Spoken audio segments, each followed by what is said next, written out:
জবানের সঠিক ব্যবহার মানে জবান দ্বারা সত্য কথা বলা, জবান দ্বারা সত্য কথা বলা, জবান দ্বারা কোরআন তেলাওয়াত করা, জবান দ্বারা জিকির আজকার করা, জবান দ্বারা আল্লাহ আল্লাহর নাম জপা, এটা হলো জবানের সঠিক ব্যবহার। আর যদি জবানের সঠিক ব্যবহার করতে পারো, আল্লাহর রাসূল সাল্লাল্লাহু আলাইহি ওয়াসাল্লাম বলেন সেই ব্যক্তিকে আমি জান্নাতের জিম্মাদারি গ্রহণ করে নিলাম। আর জবানের অপব্যবহার হলো জবান দ্বারা মিথ্যা কথা বলা, জবান দ্বারা কাউকে গালি দেওয়া, জবান দ্বারা আল্লাহ তাআলার নাফরমানির কথা স্বীকার করা, এটা হলো জবানের অপব্যবহার। আর যদি জবানের অপব্যবহার করেন তাহলে আল্লাহ রাসূল সাল্লাল্লাহু আলাইহি ওয়াসাল্লাম বলেন তাকে আমি জাহান্নামের মধ্যে নিয়ে নিব। তাহলে এটা দ্বারা আমরা বুঝতে পারলাম জবান সাধারণ একটা জবান, দেখতেছেন জিহ্বা সাধারণ একটা জিনিস, কিন্তু ওই জিনিসটা এমন একটা দামি জিনিস, ওই জিনিসটা জবা, ওই জিনিসটার মাধ্যমে মানুষ জান্নাতে যাইবে, ওই জবানের মাধ্যমে মানুষ জাহান্নামে যাইবে। সেই জন্য নবীর উম্মতের দল ভালো করে শুনে নাও, ভালো করে শুনে নাও, ভালো করে শুনে নাও। মিশকাত শরীফের হাদিসের মধ্যে আসছে হযরত আবু হুরায়রা রাদিয়াল্লাহু তাআলা আনহু বর্ণিত আল্লাহর রাসূল সাল্লাল্লাহু আলাইহি ওয়াসাল্লাম সাহাবায়ে কেরামদেরকে বললেন, ওরে সাহাবায়ে কেরাম, তোমরা কি জানো তোমাদের মধ্যে সবচেয়ে গরিব ব্যক্তিকে? সাহাবায়ে কেরাম বললেন, আমরা তো জানি যার টাকা নাই পয়সা নাই সে হলো সবচেয়ে গরিব।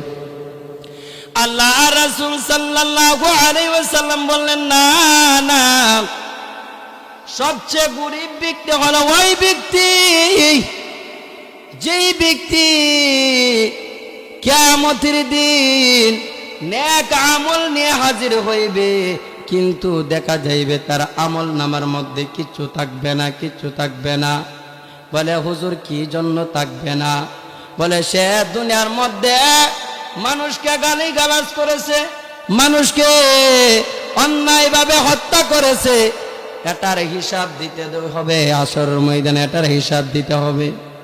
কিন্তু দুনিয়ার মধ্যে একজনকে যদি হত্যা করে ফেলে, আমরা সরাইল থানার মধ্যে গিয়ে মামলা দিয়ে শেষ করে দেই, টাকা দেই, ঘুষ দিয়া দিয়া শেষ করে দেই। কিন্তু আমার আল্লাহ তাআলার কাছে ঘুষ চলবে না। আমার আল্লাহ রব্বুল আলামিন তোমার নেক আমল থেকে যেই বান্দাকে তুমি গালিগালাজ করেছো, যেই বান্দাকে তুমি গালিগালাজ করেছো, যেই বান্দার অন্যের হকটা নষ্ট করেছো, এরকম ভাবে অন্যের হকটা নষ্ট করার কারণে তোমার আমল নামা থেকে তার আমল নামার মধ্যে তোমার আমল নামা চলে যাইবে, তোমার নেকগুলা চলে যাইবে। দেখা যাইবে তুমি নামাজ পড়লা, রোজা রাখলা, হজ করলা, যাকাত দিলা, সব কিছু নেকি ভান্ডার নিয়ে উপস্থিত হইলা, কিন্তু দুনিয়ার মধ্যে কাউকে গালি দিয়েছো, কারো নাফরমানি করেছো। কিন্তু দেখা যায় তোমার নেক আমল যাইতে যাইতে যাইতে যাইতে এক পর্যায়ে দেখা যায় তোমার আমল নামার মধ্যে কিচ্ছু না। তুমি দুনিয়ার মধ্যে নামাজ পড়েছো, রোজা রাখছো, হজ করেছো, যাকাত দিয়েছো, সব কিছু করেছো, কিন্তু নেক আমলের ভান্ডার নিয়ে তুমি কবরের মধ্যে গিয়েছো, কিন্তু তোমার জবান দ্বারা মানুষকে গালি গালাজ করেছিলা, মানুষের নাফরমানি করেছিলা, অন্যায়ভাবে মানুষকে হত্যা করেছিলা, কিন্তু তোমার নেক আমল থেকে আর যেই বান্দাকে গালি দিয়েছিলা ওই বান্দার আমল নামার মধ্যে তোমার নেকগুলা চলে যাইবে, আর যেই বান্দাকে গালি দিয়েছিলা ওই বান্দার আমল নামা, ওই বান্দার বদ আমলগুলা তোমার কাঁধের মধ্যে চাপিয়ে যাবে। তাহলে আমরা মনে করতেছি নামাজ পড়তেছি, রোজা রাখতেছি, হজ করতেছি, যাকাত দিতেছি, না মনে ভান্ডার নিয়ে যাইতেছে, অনেক নেক আমল করতেছি, কিন্তু আমরা সকালবেলা ঘুম থেকে উঠিয়ে একজনের বদনাম করতেছি, একজনের গীবত করতেছি, কিন্তু আমাদের আমল কিভাবে যেন নষ্ট হয়ে যাইতেছে কোনো খবর নাই, কোনো খবর নেই। সেই জন্য নবীর উম্মতের দল সেই জন্য নবীর উম্মতের দল জবানকে হেফাজত করতে হবে, জবানকে হেফাজত করতে হবে। জবানকে কিভাবে মওজুর হেফাজত করব? জবান দ্বারা কোরআন তেলাওয়াত করবা। ইয়াসিন ওয়াল কুরআনিল হাকীম ইন্নাকা লামিনাল মুরসালিন আলা সিরাতিম মুস্তাকিম تنزيل العزيز الرحيم لتنذر قوما ما أنذر آباؤهم فهم غافلون এমন ভাবে কোরআন তেলাওয়াত করবা, যদি কোরআন তেলাওয়াত করতে পারো তাহলে জবানটা হেফাজত হয়ে যাইবে। ওরে নবীর উম্মতের দল, ওরে নবীর আশিকের দল, যদি কোনো ব্যক্তি তার জবান যদি খারাপ হয় আর যতই নেক আমল করুক না কেন, তার ওই নেক আমলের কোনো কাজ আসবে না। হাদিস শরীফের মধ্যে আসছে আল্লাহ রাসূল সাল্লাল্লাহু আলাইহি ওয়াসাল্লামের জামানায় দুইজন মহিলা ছিল, দুজন মহিলা রোজা রাখত। একজন ব্যক্তিকে আল্লাহ রাসূল সাল্লাল্লাহু আলাইহি ওয়াসাল্লামকে বললেন, হে আল্লাহ রাসূল, দুইজন মহিলা তারা রোজা রাখত, তারা রোজা রাখে। তখন আল্লাহ রাসূল সাল্লাল্লাহু আলাইহি ওয়াসাল্লাম বললেন, হ্যাঁ ব্যক্তি তুমি তাকে ডেকে আনো। তখন নবী করিম সাল্লাল্লাহু আলাইহি ওয়াসাল্লামের দ্বারে যখন নিয়ে আসলেন, তখন নবী করিম সাল্লাল্লাহু আলাইহি ওয়াসাল্লাম বললেন, হ্যাঁ মহিলা, তুমি একটা কলসের মধ্যে বমি করো। তখন বমি করলেন, দেখা গেল ওই কপের সঙ্গে রক্ত বের হইতেছে, রক্ত বের হইতেছে। তখন আল্লাহ রাসূল সাল্লাল্লাহু আলাইহি ওয়াসাল্লাম অপর মহিলাকে বললেন, তুমিও বমি করো। দেখা গেল তার তার তার তার জবান দিয়ে, তার মুখ দিয়ে সে রক্ত প্রবাহিত হইতে লাগলো। আল্লাহ রাসূল সাল্লাল্লাহু আলাইহি ওয়াসাল্লাম বললেন, ওরে মহিলারা, তোমরা রোজা রাখছো ঠিক, কিন্তু তোমরা অন্যের গীবত করার কারণে, তোমরা হালাল ভাবে রোজা রাখছো, কিন্তু অন্যের গীবত করার কারণে তোমরা হারাম ভাবে রোজা রাখছো।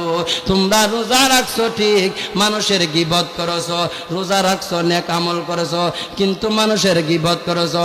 আল্লাহ রাসূল সাল্লাল্লাহু আলাইহি ওয়াসাল্লাম অন্য এক হাদিসের মধ্যে বলেন, আল্লাহ রাসূল সাল্লাল্লাহু আলাইহি ওয়াসাল্লাম বলেন, এক জমানার মধ্যে দুইজন মহিলা ছিল। একজন মহিলা খুব আমলদারি ছিল, একজন মহিলা দান সদকা করত, সব কিছু করত, কিন্তু তার জবানটা ভালো ছিল না। আল্লাহ রাসূল সাল্লাল্লাহু আলাইহি ওয়াসাল্লামের কাছে গিয়ে বললেন, হ্যাঁ আল্লাহ রাসূল, একজন মহিলা আছে, সে দান সদকা করে, নামাজ পড়ে, রোজা রাখে, সব কিছু করে, কিন্তু তার জবানটা ভালো না। আল্লাহ রাসূল সাল্লাল্লাহু আলাইহি ওয়াসাল্লাম বললেন, ওই মহিলাটা জাহান্নামী। তখন আরেকজন ব্যক্তি বললেন, হে আল্লাহ রাসূল, আরেকজন আছে, সে দান সদকা করে না, সে বেশি বেশি নেক আমল করে না, কিন্তু তার জবান দ্বারা, তার হাত দ্বারা অপর মুসলমান কষ্ট পায় না। আল্লাহ রাসূল সাল্লাল্লাহু আলাইহি ওয়াসাল্লাম বললেন, সে জান্নাতি, সে জান্নাতি। সে নেক আমল কম করলো, কিন্তু তার জবান দ্বারা অপর মানুষ কষ্ট পায় না, সেই জন্য সে জান্নাতি। আর আরেকজন, সে বেশি বেশি দান সদকা করলো, নামাজ পড়লো, রোজা রাখলো, আর নেক আমল করলো, কিন্তু তার জবান দ্বারা অন্য মানুষ কষ্ট পায়, পাড়া প্রতিবেশী কষ্ট পায়, সে জাহান্নামী হয়ে গেল। ওরে নবীর উম্মতের দল, জবানকে যদি হেফাজত করো তাহলে বেশি বেশি করে আস্তাগফিরুল্লাহ, আস্তাগফিরুল্লাহ বেশি বেশি করে পড়তে হবে।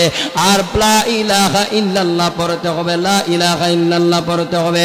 আল্লাহ রাসূল সাল্লাল্লাহু আলাইহি ওয়াসাল্লাম বলেন, কিয়ামতের ময়দানে যখন মানুষের নেক নেওয়ার জন্য যখন একজন অপরজনের জন্য যখন দৌড়াইবে, আর ওই যে বান্দা দুনিয়ার মধ্যে জিকির আজকার করেছে, ওই বান্দার আমল নামার মধ্যে উহুদ পাহাড়ের পরিমাণ সব লিখে দিবে আমার আল্লাহ।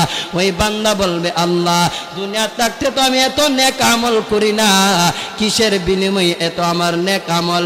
আল্লাহ রব্বুল আলামিন বলবেন, ওরে বান্দা তুমি জিকির আজকার করেছো, আর জিকির আজকার করার কারণে তোমার আমল নামার মধ্যে উহুদ পাহাড়ের পরিমাণ সব আমি আল্লাহ লিখে দিলাম। বলেন না সুবহানাল্লাহ। ই কালামে জিন্দা কোরআনে হাকিম আকমতে উলায়া জালাসতু কাদিম জামিউল ইলম ফিল কোরআনে হাকিম তাকাসারাহু ওয়া ফাহামুর রিজালিন। সেই জন্য নবীর উম্মতের দল জবানটা ইবাদত করতে হবে, যার মঞ্চে তারে গালি দেওয়া যাবে না। আমাদের সমাজের মধ্যে বলে একজন মানুষ যদি একজনকে হত্যা করে সর মাইরা দি মনে এই মনে নেতা, বলে না না সে হলো তার আমলগুলা কিভাবে নষ্ট করে দিতেছে সে জানতে পারে না। ওরে নবীর উম্মতের দল, সেই জন্য জবানকে হেফাজত করতে হবে। জবানকে যদি আমরা হেফাজত করতে পারি তাহলে আমরা জান্নাতে যাইতে পারবো, আর যদি জবানকে যদি হেফাজত না করি তাহলে আমরা জাহান্নামের উপযুক্ত হব। আল্লাহ রাসূল সাল্লাল্লাহু আলাইহি ওয়াসাল্লাম বলেন, তোমরা যদি দুই সওয়ালের মধ্যবর্তী স্থান এবং জবানের হেফাজত করতে পারো, আল্লাহ রাসূল সাল্লাল্লাহু আলাইহি ওয়াসাল্লাম বলেন তার জান্নাতের জিম্মাদারি আমি আল্লাহ রাসূল সাল্লাল্লাহু আলাইহি ওয়াসাল্লাম নিয়ে নিলাম। সেই জন্য আমরা যতটুকু আমল করি আমরা জবানটাকে ঠিক রাখতে হবে। জবান ঠিকের কারণে মানুষ জাহান্নামে যাইবে। সেই জন্য আল্লাহ রাব্বুল আলামিন বলেন, মা ইয়ালফিজু মিন কাউলিন ইল্লা লাদাইহি রাকীবুন আতীদ। মানুষের লিসান দ্বারা, মানুষের জবান দ্বারা যেই কথাটা উচ্চারিত হয় তা গ্রহণ করার জন্য সদা প্রস্তুত রয়েছে। সেই জন্য কথা বলার সময় চিন্তা ফিকির করতে হবে যে আমি কথাটা বলতেছি এর দ্বারা আমার কোনো ক্ষতি হইতেছে কিনা, আমি যেই কথাটা বলতেছি তার দ্বারা অন্যের কোনো ক্ষতি হইতেছে কিনা। যদি ক্ষতি হয় হাসরের ময়দানে আমার নেক থেকে তার নেক দেওয়া হবে, আমার নেক আমল থেকে তাকে নেক দেওয়া হবে। সেই জন্য জবানটা বেশি বেশি করে, জবান দ্বারা বেশি বেশি করে লা ইলাহা ইল্লাল্লাহ পড়বা, লা ইলাহা ইল্লাল্লাহ পড়বা, আস্তাগফিরুল্লাহ পড়বা, কোরআন তেলাওয়াত করবা। এমন ভাবে যদি জবানকে হেফাজত করতে পারো তাহলে জান্নাতে যাবার জন্য আপনার জন্য সহজ হয়ে যাইবে। তাহলে আমরা এতক্ষণ আলোচনা থেকে এটাই বুঝতে পারলাম যে জবানের মাধ্যমে মানুষ জান্নাতে যাইবে, আর ওই জবানের মাধ্যমে মানুষ জাহান্নামে যাইবে। জবানের সঠিক ব্যবহার যদি করেন ওই জবানই আপনাকে জান্নাতের মধ্যে নেবেন। আল্লাহ রাসূল সাল্লাল্লাহু আলাইহি সাল্লাম নিজ জিম্মাদারি তাকে জান্নাতে নেবে, আর ওই জবানের মাধ্যমে মানুষ জাহান্নামে যাইবে। সেই জন্য আমরা আমাদের জবানটাকে হেফাজত করব। আর হেফাজত কিভাবে করব? আমরা বেশি বেশি জিকির আজকার করব, আমরা বেশি বেশি আস্তাগফিরুল্লাহ পড়ব। যদি আমরা জবানের হেফাজত করতে পারি তাহলে আমরা সহজ হয়ে যাবে, জান্নাতে যাওয়ার জন্য আমাদের জন্য সহজ হয়ে যাবে। সেই জন্য যতক্ষণ আলোচনা করা হয়েছে এই আলোচনার উপর আমাদের প্রত্যেককে আমল করার মতো তৌফিক দান করেন। ওয়া আখির দাওয়ানা আনিল হামদুলিল্লাহি রাব্বিল আলামিন। আসসালামু আলাইকুম ওয়া রাহমাতুল্লাহি ওয়া বারাকাতুহু।